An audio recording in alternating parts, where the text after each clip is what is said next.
Au nom du Père, et du Fils, et du Saint-Esprit, Amen. Mon Seigneur et mon Dieu, je crois fermement que tu es ici, que tu me vois, que tu m'entends. Je t'adore à genoux devant toi. Je te demande le pardon de mes péchés et ton aide pour faire de mon mieux ce moment de prière. Marie, ma Mère Immaculée, Saint Joseph, mon ange gardien, intercédez pour moi. Le Christ est ressuscité, il est vraiment ressuscité. Hier, de nombreuses messes ont été célébrées pour le nouveau pape, Léon XIV. La messe est la grande prière de l'Église. C'est Jésus-Christ lui-même qui s'adresse à Dieu le Père et qui s'offre en sacrifice. Et nous avons la possibilité de nous unir à cette prière, à ce Jésus qui prie. Dans les 10 minutes avec Jésus hier, tu as peut-être pris des résolutions de prier davantage pour le pape, par exemple des Je vous salue Marie, ou le chapelet offert à cette intention. Aujourd'hui, nous pouvons aussi bien nous unir dans nos messes à la prière pour le pape, bien prier quand nous assistons à la messe pour le pape, pour toute l'Église. Dans cette messe pour le pape, il y a une citation de l'Évangile selon saint Matthieu qui est fondamentale parce qu'elle nous présente l'image qu'utilise Jésus, qui est la principale image pour se référer à la fonction de Pierre, à la fonction du pape. Cet évangile nous dit ceci. Tu es Pierre, et sur cette pierre, je bâtirai mon église, et les portes du séjour des morts ne lui résisteront pas. Je te donnerai les clés du royaume des cieux. En latin, tu es Petrus et super en Petram, edificabo ecclesiam meam. Nous avons la chance en français d'avoir le même mot pour désigner à la fois le prénom, Pierre, et la pierre, le caillou. Dans d'autres langues, c'est assez similaire, en espagnol, en italien, c'est des mots assez proches entre le prénom et la pierre caillou. Dans d'autres langues, ça marche pas du tout, comme en anglais, par exemple, c'est Peter et Rock. Mais nous pouvons toujours nous rappeler, quand nous prions pour le Saint-Père, qu'il doit être ce fondement sur lequel le Christ bâtit son Église. Et nous prions parce que le Christ nous l'a demandé. Il nous l'a demandé que nous soyons une Église qui soit fondée, qui soit bâtie par le Christ sur Saint-Pierre, que ce soit ce fondement visible. Il y a un théologien australien qui est décédé il y a 2 ans, Gerard O. Collins, qui quand on lui demandait à l'occasion d'un précédent conclave, qu'est-ce que vous attendez du pape?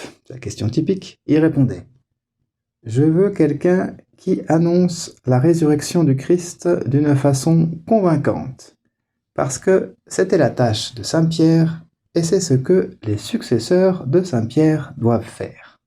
Et nous aussi, nous voulons que le pape puisse mener à bien cette mission, qui était la mission de tous les souverains pontifes, annoncer la résurrection du Christ d'une façon convaincante, guider le troupeau, annoncer cette bonne nouvelle de l'Évangile au monde entier.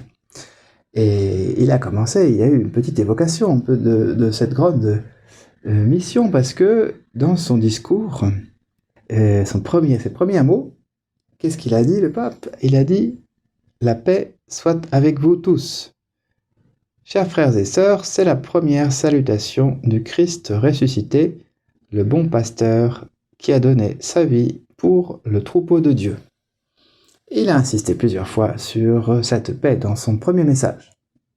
Et c'est très beau. On se dit la paix, c'est la paix du Christ ressuscité que nous voulons annoncer. C'est parce que nous sommes tous unis aux successeurs de Saint Pierre. Nous allons être bien unis à ce qu'il nous dit, à ce qu'il nous demande, au ton qu'il veut donner à son Église. Et là, sur cette paix qui est cette grande intention, de toute l'Église, de tout le monde entier. Nous avons la prière collecte. Elle dit, en s'adressant à Dieu, « Regarde avec bonté notre pape Léon, que tu as établi comme successeur de Pierre. Qu'il soit pour ton peuple, de façon visible, le principe et le fondement de l'unité de la foi et de la communion ecclésiale. » Et c'est ce que nous voulons, Seigneur, que le pape soit le fondement de l'unité de la foi et de la communion ecclésiale. Qu'est-ce que c'est que cela? C'est toujours penser que ce pape, qui a une lourde charge de guider son troupeau, il doit guider son troupeau pour qu'il puisse être uni. Il y a de grandes diversités de sensibilités dans l'Église, comme nous savons, mais Jésus, tu nous aides à rester toujours unis au pape, ce qui nous permet d'être unis nous-mêmes avec toute l'Église, suivant les rites, avec des rites différents, avec des pays très différents, des cultures, des origines sociales ou géographiques qui n'ont rien à voir, mais nous avons ensemble en commun d'avoir le pape.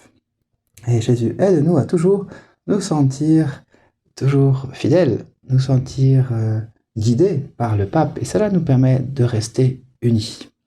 Les cardinaux ont estimé qu'il était le plus à même de mener cette tâche. Nous avons peut-être vu quelques éléments de sa biographie, son parcours, où on a l'impression qu'il a exercé toutes les charges. Il a eu l'équivalent de 10 vies, parce qu'il a tout fait, on dirait. Il a été professeur, il a été missionnaire dans les endroits du Pérou, il a ensuite été occupé des charges de responsabilité, d'évêque, directeur supérieur de son ordre, et jusqu'à ensuite être au dicastère des évêques. Et tout cela, il a, dans différents pays, en différents contextes, il a beaucoup de qualités, beaucoup de ses compétences pour mener à bien cette tâche d'unité pour laquelle nous prions.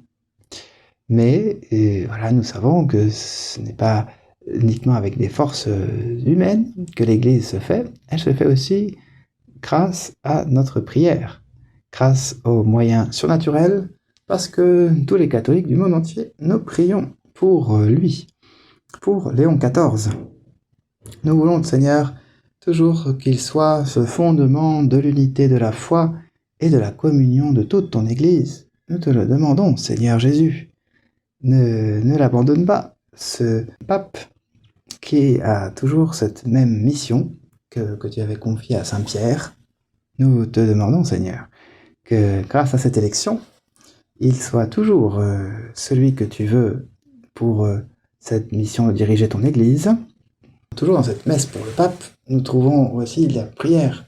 Dans la prière sur les offrandes, nous trouvons notamment « Protège toujours ta sainte Église et dirige-la par le ministère de notre pape Léon, que tu lui as donné comme pasteur. » Et ici, nous voyons clairement que c'est le Seigneur qui protège et qui dirige l'Église.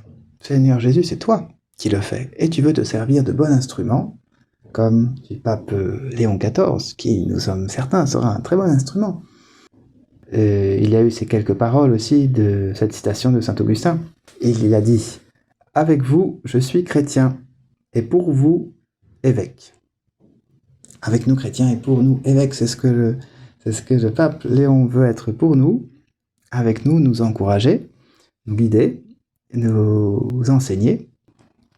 Seigneur, nous voulons toujours être fidèles. Nous voulons toujours que le Seigneur, toi qui lui as transmis cette charge pastorale, que tu ne l'abandonnes pas, que tu le guides. Nous le confions à Notre-Dame, comme il nous a demandé de prier.